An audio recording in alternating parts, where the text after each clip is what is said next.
নির্মাতা মোস্তফা সরোয়ার ফারুকীকে সংস্কৃতি উপদেষ্টা হিসেবে নিয়োগ দেওয়ার পর থেকেই সামাজিক যোগাযোগ মাধ্যমে শুরু হয় সমালোচনার ঝড়। কয়েকটি ফেসবুক পোস্ট দিয়েই কিভাবে উপদেষ্টা হলেন এ নিয়ে নানা মহলে দেখা দেয় প্রশ্ন। সমন্বয়কদের পক্ষ থেকে জানানো হয় প্রতিবাদ। সেই সাথে কঠোর হুঁশিয়ারি দেয় হেফাজত ইসলাম বাংলাদেশ ও ইসলামী আন্দোলন। হঠাৎই গুঞ্জন উঠতে শুরু করে উপদেষ্টা পদ থেকে পদত্যাগ করছেন ফারুকী। তবে কি এবার সত্যি হতে যাচ্ছে সেই গুঞ্জন? জানাচ্ছেন বিস্তারিত সহকর্মী মোহাম্মদ সোহাগ বিশ্বাস।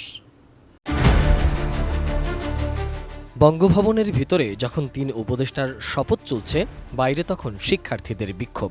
মোস্তফা সরোয়ার ফারুকীর উপদেষ্টা হওয়ার খবরের পর থেকে সামাজিক যোগাযোগ মাধ্যমেও চলছে নানামুখী আলোচনা সমালোচনা।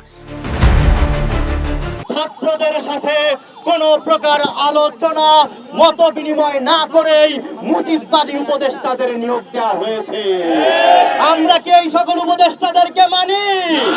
যদি কোনোভাবে মনে হয় উত্তরবঙ্গকে আবারও বঞ্চিত করা হচ্ছে ফ্যাসিস্টদের মতো, তাহলে আমরা উত্তরবঙ্গের পক্ষ থেকে লাল কার্ড দেখিয়ে দেব।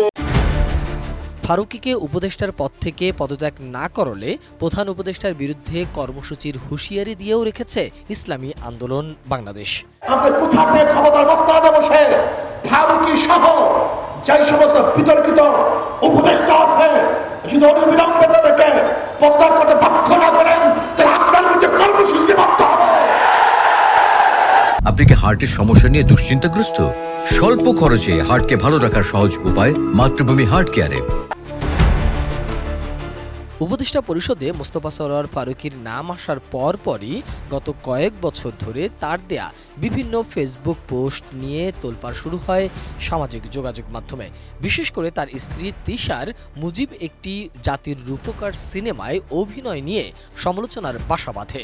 ফারুকীকে শেখ হাসিনার দোসর হিসাবেও উল্লেখ করছেন কেউ কেউ। 11 নভেম্বর ঢাকা বিশ্ববিদ্যালয়ের রাজু ভাস্কর্যের পাদদেশে আয়োজিত এক সমাবেশ থেকে বৈষম্যবিরোধী ছাত্র আন্দোলনের আহ্বায়ক হাসনাত আব্দুল্লাহ এই নিয়োগের সমালোচনাও করেছেন। আমরা চাই অতি দ্রুততম সময়ের মধ্যে আপনারা তাদের বিষয়ে আপনারা চূড়ান্ত সিদ্ধান্ত নেবেন এবং ছাত্র নাগরিকের অংশীদারিত্বের বাইরে গিয়ে আপনারা যদি কোনো সিদ্ধান্ত নেন তাহলে সেটি মেনে নিবে না। বিভিন্ন মহলের এসব আলোচনার মধ্যেই ফারুকী উপদেষ্টা পদ থেকে সরে যাচ্ছেন এমন খবর ভেসে বেড়াচ্ছে সামাজিক যোগাযোগ মাধ্যমে। এখন দেখার অপেক্ষা কখন কি হয়। মোহাম্মদ সোহাগ বিশ্বাস, এটিএন নিউজ, ঢাকা।